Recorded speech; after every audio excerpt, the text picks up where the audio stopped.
दोस्तों, एक मुस्लिम लड़का जिसकी उम्र केवल 20 साल की होती है, 20 साल की उम्र से वो लड़का था, उसको ब्लू फिल्म देखने की ऐसी लत लगती है दोस्तों कि वो हर लड़कियों को अपना शिकार बनाता है, यानी कि वो शिकार पर निकल पड़ता है और हर लड़कियों को वो अपने प्रेम जाल में फंसाता है। और वो जो लड़का था दोस्तों, वो हर महिलाओं को टारगेट करता है। यहाँ तक कि दोस्तों वो जो लड़का था वो ऐसी प्रवृत्ति का था कि वो अपने दोस्त की माओ को भी नहीं छोड़ता, वो विधवा को नहीं छोड़ता। हर किसी के साथ वो लड़का जो है गंदे काम करता, गलत काम करता और हर किसी के साथ वो गंदी गंदी बातें करता। लड़का था काफी ज्यादा अमीर था, पैसे वाला था, तो पैसे का वो प्रलोभन भी देता या किसी भी तरह कैसे भी वो किसी की मदद करता, तो बदले में वो चाहता कि वो उसके साथ सेक्स करे, सेक्स ना करे तो उसके साथ वो गंदी गंदी बातें करे और वो गंदी गंदी बातें करके भी वो खुद को संतुष्ट कर लिया करता। हाँ तो हद तो तब हो जाती है कि वो जो लड़का है ये प्रेमिका की माँ के साथ वो शारीरिक संबंध बनाने लगता है। और इतना ही नहीं दोस्तों, हद तो तब हो जाती है कि वो जो लड़का था एक बच्चे की माँ जो विधवा हो जाती है, उसकी मदद करने के बहाने वो जो लड़का था उसकी माँ के साथ ही वो गंदे गंदे काम करता है, उसके साथ भी वो शारीरिक संबंध बनाने लगता है। तो दोस्तों ये जो घटना है काफी ज्यादा दिल को दहला देनी और रोचक कहानी है और सीख देने वाली एक कहानी है कि हमारे समाज में कैसे कैसे दरिंदे हैं और समाज में एक जो एक शरीफी का एक मदद का मुखौटा लगाए जो घूमते हैं और ऐसे ना जाने कितनी ही माताओं बहनों को वो बलात्कार करते हैं और मदद के नाम पर उनके साथ क्या कुछ वो नहीं करते हैं। तो दोस्तों आज की घटना सुनने के बाद जो हमारी माताएं और बहनें होंगी, ये कहानी सुनने के बाद आपकी दोस्तों आंख खुल जाएगी और आपको भी पता चल जाएगा कि समाज में कैसे कैसे दरिंदे रह रहे हैं और किस भेष में रहते हैं और कैसे कैसे वो आपको चकमा देते हैं और कैसे कैसे वो आपको मदद के बहाने आपको अपने बिस्तर पर लेके जाते हैं। तो दोस्तों हमारी माताएं और बहनें प्लीज इस वीडियो को जरूर देखिएगा और इस वीडियो को अंत तक देखिएगा। वीडियो देखने के बाद आपका कोई भी लड़का फायदा नहीं उठा सकेगा। तो चलिए फिर इस कहानी की शुरुआत करते हैं। आदाब, शर्तिका, नमस्कार, हाजिर में फिर एक बार आप लोगों के साथ। मैं हूँ रजिया अंसारी, आप देख रहे हैं हाईवे क्राइम तक। मेरे हाईवे क्राइम तक का परिवार अच्छा होगा, स्वस्थ होगा, मस्त होगा, अपना ख्याल रख रहा होगा। इस घटना का जिक्र करूं दोस्तों इससे पहले आपसे गुजारिश है कि चैनल पर जो नए हो तो चैनल को सब्सक्राइब कर लो, वीडियो को लाइक कर दो, बेल आइकन को क्लिक कर दो। मैंने दोस्तों मुहिम चालू की है। अगर आप चाहते हैं कि मैं अपनी वीडियो में आप लोगों का नाम लूं तो अपने नाम के साथ साथ अपने जिले मोहल्ले कस्बे का नाम भी करके जरूर बताएं। मैं अपनी अगली वीडियो में आप लोगों के नाम के साथ साथ आपके जिले मोहल्ले कस्बे का नाम भी करके जरूर बताऊंगी। और दोस्तों आपको मेरी घटना कैसी लगती, मेरी कहानी कैसी लगती है, अगर आपकी कोई भी राय हो, सुझाव हो तो आप वो दे सकते हैं। तो चलिए दोस्तों इस कहानी की शुरुआत करते हैं और सिलसिलेवार से बताते हैं कि घटना कहाँ की है। दोस्तों दरअसल ये जो घटना है वो उत्तर प्रदेश का एक जिला पड़ता है फर्रुखाबाद। फर्रुखाबाद का एक लड़का है जिसका नाम शम्स होता है, जो एक मुस्लिम परिवार से, मुस्लिम घराने से वो ताल्लुक रहता है। लड़का काफी ज्यादा पैसे वाले घर का था, घर में किसी चीज की कमी नहीं होती है। लेकिन जो लड़का था दोस्तों वो काफी ज्यादा बदतमीज टाइप का था। शुरू से ही पहले तो वो लड़का जो था पैसे वाले घर का था, तो उस चीज का वो फायदा उठाता है। वो आस पड़ोस के बच्चों से मारपीट किया करता है और देखते देखते वो जो लड़का है धीरे धीरे ही वो बदमाश होते चला जाता है। पढ़ाई में दोस्तों उस लड़के की बिल्कुल भी रुचि नहीं थी। अब ये शम्स था धीरे धीरे बड़ा हो रहा था, अब वो कक्षा 5 में पहुंच जाता है।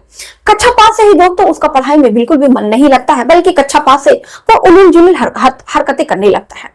कभी वो अपने आस पड़ोस के बच्चों को पीट दिया करता और कभी किसी लड़की को वो छेड़ दिया करता, किसी लड़की को पीट दिया करता। शम्स के घर पर बहुत सारी शिकायतें आती, लोग अपनी अपनी शिकायत लेके आते कि आपका जो बेटा है शम्स है वो काफी ज्यादा बदमाश है, वो मेरे बच्चे को मार दिया और मेरी बच्ची का वो दुपट्टा था वो खींच कर भाग गया। पहले तो जो शम्स के घर वाले वो सोचते हैं कि जो शम्स है बच्चा है तो बच्चा ऐसी नादानी कर जाता है, बच्चा नटखट है, लेकिन यही से माँ बाप भी उनकी गलती कर बैठते हैं।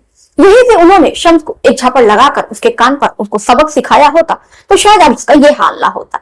अब माँ बाप अपने बच्चों की शरारत को यही अनदेखा कर देते हैं और वो शम्स को कुछ भी कहते नहीं है। उसके बाद से दोस्तों होता कुछ ऐसा है कि जो शम्स है वो धीरे धीरे करके वो बड़ा होते जाता है। जैसे जैसे वो धीरे धीरे बड़ा हो रहा था वैसे ही शम्स की जो शैतानियां वो भी बहुत ज्यादा बढ़ती जा रही थी। अब दोस्तों होता कुछ ऐसा है कि वो बड़े होने के साथ साथ उसको ब्लू फिल्म देखने का नशा चढ़ जाता है।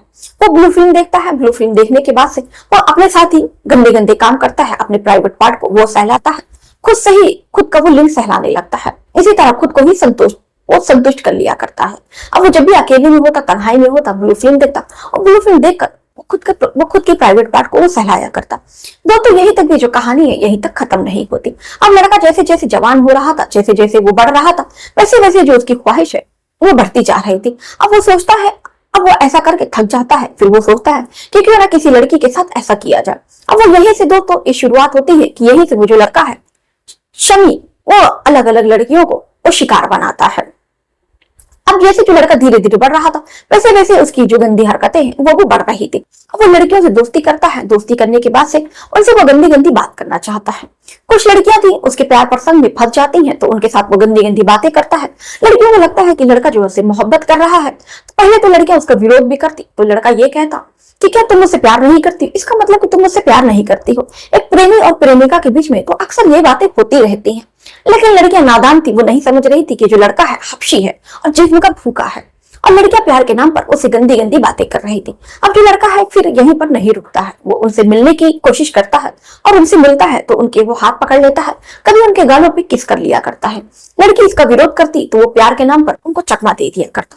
लड़की सोचती कि हाँ ये मेरा प्रेमी है, तो प्रेमी और प्रेमिका के बीच में अक्सर ऐसा हुआ करता है। अब जो लड़का है यहीं पर नहीं रुकता, अब वो लड़कियों के साथ वो संबंध बनाने की कोशिश करता है। लेकिन कोई भी जो लड़की दोस्त तो होती है, वो जल्दी किसी लड़के के साथ शारीरिक संबंध नहीं बनाती है। अब जब उसकी प्रेमिका उसके साथ शारीरिक संबंध नहीं बनाती है, तो जो लड़का है वो समझ जाता है। और लड़का दरअसल हबशी टाइप का था, तो बहुत ज्यादा इंतजार नहीं करता है, वो तुरंत जो है इधर उधर और भी लड़कियों से बातें करने लगता है। अब दोस्तों एक दिन होता कुछ ऐसा है कि उसकी प्रेमिका की मम्मी का एक दिन उस लड़के को फोन आता है कि तुम मेरी बेटी से क्यों बात कर रहे हो। अब लड़का जो था इतना ज्यादा अय्याशबाज था कि वो उसकी मम्मी से बातचीत करता है और अपनी चिकनी चिकुड़ी बातों में उनको फंसा लेता है। अब वो अपनी प्रेमिका की अम्मी से भी बात करने लगता है, और बात करते करते उनके साथ भी वो गलत गलत बातें करने लगता है। महिला थी वो भी इससे बातें करने लगती है, और दोनों के बीच में शारीरिक संबंध भी बनने लगता है। ये प्रेमिका की माँ होती है, जिसको मौका मिलता वो अपनी बेटी के प्रेमी को बुलाती और उसके साथ शारीरिक संबंध बनाया करती।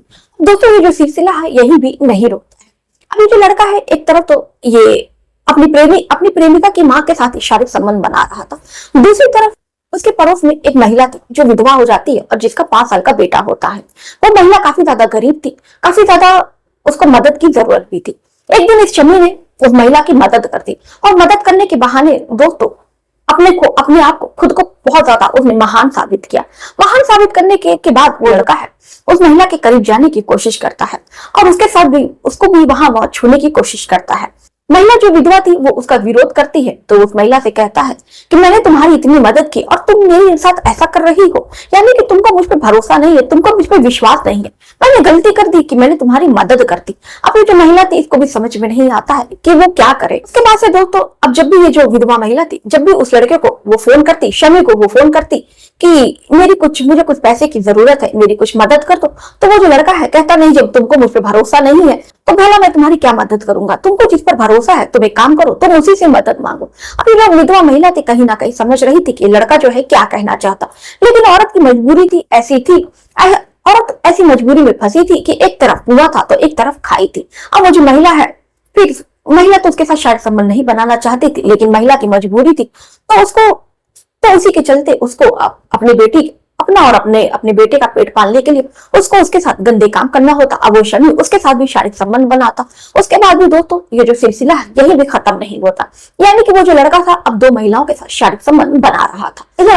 उधर अपनी ही प्रेमिका की माँ के साथ शारीरिक संबंध बना रहा था, दूसरी तरफ वो एक विधवा का फायदा उठा रहा था, उसकी गरीबी का। और दोस्तों ये जो लड़का है यही भी नहीं रुकता है, वो अलग अलग लड़कियों से बातें करता है, फोन पे बातें करता है, और अलग अलग लड़कियों से वो बातें करता है। कभी इनसे बातें करता, कभी वो उनसे बातें करता, और कभी कभी तो वो अपना नाम बदल कर भी, अपना धर्म परिवर्तन कर भी वो हिंदू लड़कियों को भी टारगेट करता। ऐसा ही एक लड़की उसकी जिंदगी में आती है जिसका नाम पूजा होता है। अब वो पूजा से मिलता है और पूजा को अपने प्रेम प्रसंग में फंसाने की कोशिश करता है, लेकिन पूजा को फंसाना इस बार इतना आसान नहीं था। अब वो पूजा के लिए अपना धर्म बदलता है और खुद को वो राजू बताता है, नाम पूरा राजू श्रीवास्तव बताता है। अब ये लड़की थी बहुत सीधी सादी भोली भाली लड़की थी, तो वो राजू की बातों में आ जाती है, और जो पूजा थी राजू से प्यार करने लगती है। अब जैसे ही पूजा राजू से प्यार करने लगती है, वैसे ही राजू का खेल नया शुरू होता है। अब राजू अपनी इसको चिकनी चुपड़ी बातों में लेकर उससे मिलने की जिद करने लगता है। पूजा राजू से मिलती, राजू उसको गलत तरीके से यहाँ वहां छूने की कोशिश करता, और जब पूजा जब इसका विरोध करती तो वो उसे यही कहता कि क्या तुमको मुझ पर भरोसा नहीं है, कि यानी कि तुम मेरी प्रेमिका नहीं हो, अगर तुम मुझसे प्यार करती तो भला तुम मुझे खुद को छूने से क्यों रोकती। अब दोस्तों उसकी प्रेमिका को भी यही लगता कि सही बात है, जो लड़का है वो सही कह रहा है। इसी तरह करते करते राजू जो है पूजा को होटल में लेकर जाता है और उसके साथ शारीरिक संबंध बनाता है।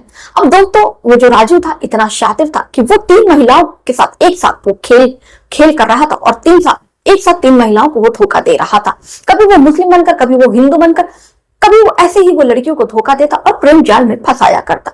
एक दिन तो होता कुछ ऐसा है, पूजा जो होती है वो प्रेग्नेंट हो जाती है। उसके बाद से ये जो शमी होता है ये अपना खूनी खेल खेलता है। जैसे ही वो लड़की थी उससे कोर्ट मैरिज करने की बात करती तो शमी के पैरों वाले जमीन खिसक जाती। अब शमी को ये नहीं समझ में आता है कि ना तो वो अपना सच बता सकता है, ना ही उस लड़की से शादी करने से इनकार कर सकता है।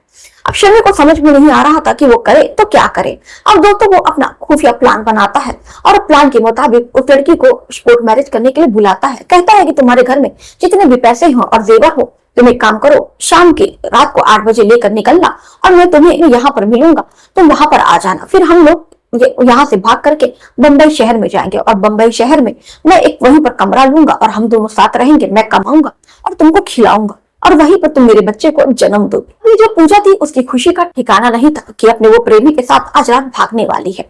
अब शमी के कहे मुताबिक वो अपने माँ के सारे गहने को वो अपने बैग में रख लेती है और वैसे उसके घर में रखे थे वो सारे पैसे को लेकर और कुछ कपड़े लेकर वो घर से 8 बजे भाग जाती है और शमी के पास चली जाती है।